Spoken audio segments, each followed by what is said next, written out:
ఒకటి నిజం, రాష్ట్ర విభజన జరగటానికి ముందు అంటే 2014కు ముందు ఎవరైనా ఎంప్లాయీ గవర్నమెంట్ ఉద్యోగస్తుడు రిటైర్డ్ అయితే ఆ రిటైర్డ్ అయిన కపుల్ ఆఫ్ మంత్స్ లో వాళ్ళ బెనిఫిట్స్ అన్ని ఇచ్చేవాళ్ళు. తదుపరి రాష్ట్ర విభజన జరిగిన తర్వాత ఈ ప్రజాప్రభుత్వం వచ్చిన మొదటి సంవత్సరం మేము పెద్దగా ఇవ్వలేకపోయాం. కానీ ఈ గడిచిన 28 నెలలలో ఫస్ట్ 12 నెలలు వదిలేసి మిగిలిన 14-15 నెలలలో ప్రతి నెల యావరేజ్న 750 నుంచి 800 కోట్లు ఈ బెనిఫిట్స్ రిటైర్డ్ అయిన ఎంప్లాయీస్ కి సంబంధించిన వారి బెనిఫిట్స్ ఇస్తూ వస్తున్నాం. అయినా కూడా సుమారు 6,000 పైచిలకు వాళ్ళ రిటైర్మెంట్ కి సంబంధించిన బెనిఫిట్స్ 6,000 కోట్ల పైచిలకు రిటైర్మెంట్లకు సంబంధించిన ఎంప్లాయీస్ కి సంబంధించిన డిఫరెంట్ సెక్టార్ కి సంబంధించిన వారి బెనిఫిట్స్ ని ప్రభుత్వం ఇవ్వాల్సి ఉంది. ఇది ఈ గడిచిన ఈ 2 సంవత్సరాల్లో మేము ఇచ్చింది పోంగా. ఇదంతా కూడా ఆనాటి 10 సంవత్సరాల్లో అక్యూములేట్ అవుతూ వచ్చింది. అయినా కూడా ఇవ్వాల్సిన బాధ్యత ఇవాళ ప్రభుత్వంలో ఉన్నాం, మేమున్నాం. తప్పకుండా దాన్ని రాబోయే 100 days లో ఎలా వాళ్ళకి క్లియర్ చేయాలి అన్నది ఒక ప్రణాళికను తయారు చేయాలని ఈ డిస్కషన్ సందర్భంగా కేబినెట్ లోని నాతో పాటు ఉన్న సహచర మంత్రులు, మిగతా ముఖ్యులు ఎవరైతే కూర్చున్నారో వారంతా మేము ఇప్పుడు ఏవైతే శాలరీస్ తీసుకుంటున్నామో దాంట్లో ఒక 50% హోల్డ్ చేయండి,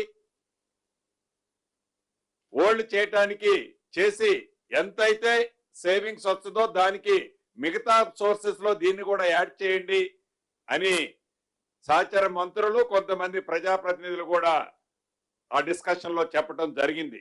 దీన్ని కూడా రాష్ట్ర ప్రభుత్వం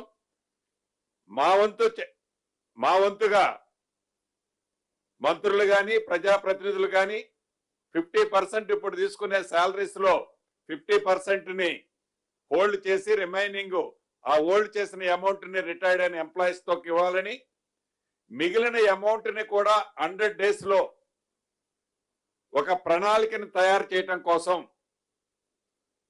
ఇదే resources revenue resources committee sub committee ఏదైతే ఉందో కేబినెట్ సబ్ కమిటీ, గౌరవ ఉప ముఖ్యమంత్రి గారు భట్టి గారి ఆధ్వర్యంలోని committee as early as possible దాని ప్రపోజల్స్ ని తయారు చేసి నెక్స్ట్ మంత్ 4th నాడు మళ్ళీ కేబినెట్ జరగబోతుంది.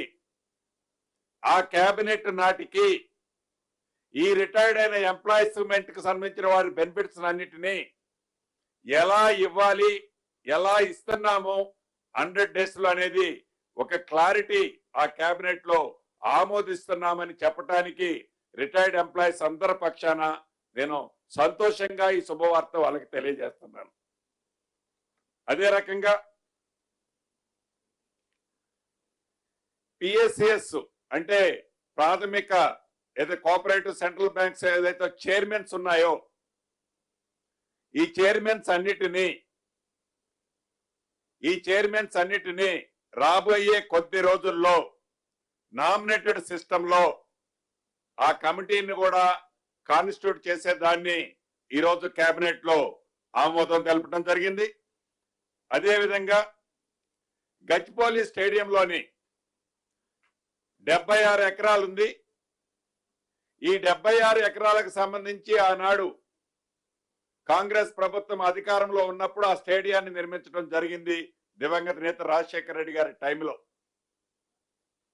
ఈ 76 ఎకరాలకు సంబంధించిన దాంట్లో ఆనాడున్న ల్యాండ్ స్పేసియస్ గా ఆ గ్రౌండ్ ని ఏర్పాటు చేశారు. దీన్ని మనం ఈ స్పోర్ట్స్ కు సంబంధించిన దాని మీద ఈ రాష్ట్ర ప్రభుత్వం యొక్క ఫోకస్ ఏంటో మీకు తెలియదు కాదు.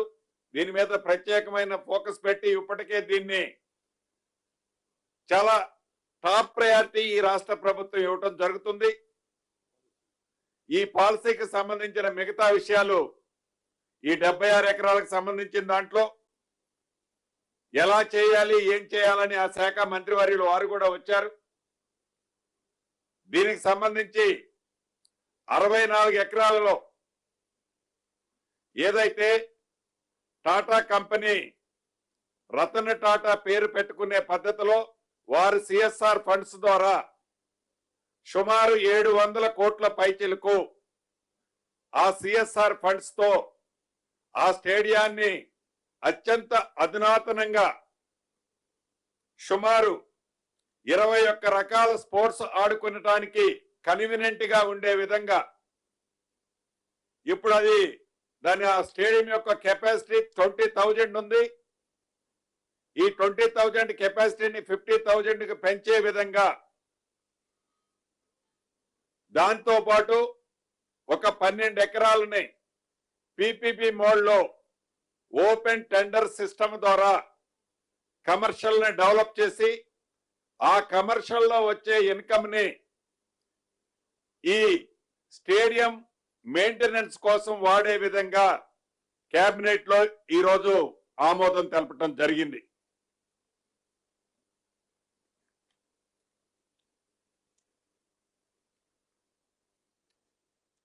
అదే రకంగా కాళేశ్వరానికి సంబంధించిన అంశం, ఈ అంశం కూడా ఏదైతే నిన్న ఆనరబుల్ హైకోర్టు నుంచి జడ్జిమెంట్ కాపీ లేటుగా వచ్చింది.